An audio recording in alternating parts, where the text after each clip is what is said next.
రోజు మరొక విషయం నా చిన్నప్పుడు నా జీవితంలో జరిగిందనమాట. నేను మూడవ తరగతో, నాలుగవ తరగతో చదువుతున్నప్పుడు లెక్కల మాస్టర్ కొత్తగా వచ్చిండనమాట. వచ్చిన రోజే బోర్డ్ మీద పెద్ద లెక్క రాసి, "ఈ లెక్క చేయండి" అని చెప్పేసి అన్నాడు. నాకైతే ఏం రాదు. నేను అట్లనే కూర్చున్నా. నాకు పిలిచిండు. పిలిచి "ఈ లెక్క చేయి" అన్నాడు. నేను అట్లా చాలా సేపు అట్లనే నించున్నా. "ఏమైంది రాదా?" అంటే, "రాదు" అన్నా.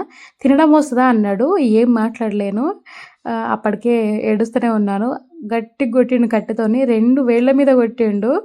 ఇగ నాకైతే మస్తు ఏడ్చిన. నేను అవ్వ ఇంటికి రాంగానే సాయంత్రం అవ్వకైతే మొత్తం చెప్పినా గిట్ల కొట్టిండంటే అవ్వకు మస్తు కోపమొచ్చింది.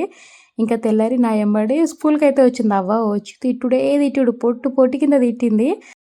కాకపోతే అవ్వ సార్‌కి కరెంట్ వస్తదేమో అని చెప్పి మొత్తం కన్నడలోనే తిట్టిందనమాట. ఇంక అవ్వ తిట్టి పొలంకెళ్ళిపోగానే హెడ్ మాస్టర్ కొంచెం సీరియస్ అయ్యిండు. నాకు చెప్పాలి కదా! నువ్వు మీ అవ్వని తీసుకొనొస్తావా ఇట్లా? ఇట్లా తీసుకురావద్దు. నాకు చెప్పలేదని నేను అడుగుతా అంటే, ఇంక సరే అన్నా.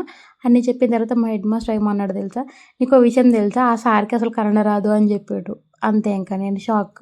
ఈ విషయం మళ్ళా సాయంత్రం పోయి మా అవ్వకి చెప్పినా, "అవ్వ నువ్వు అంత తిట్టి వేస్టే ఆ సార్‌కి అసలు కన్నడ రాదంట" అంటే, "అయ్యా! అంతసేపు ఒర్రి నువ్వు చెప్పొచ్చు కదా!" అంటే, "నాకు కూడా తెలవదే అసలు నిన్ననే వచ్చిండు కదా! నాకు కూడా అసలు తెలవదు ఈ విషయం" అంటే, "పోనీ రేపొచ్చి తెలుగులో తిట్టాలా" అని అంటుంది మా అవ్వ.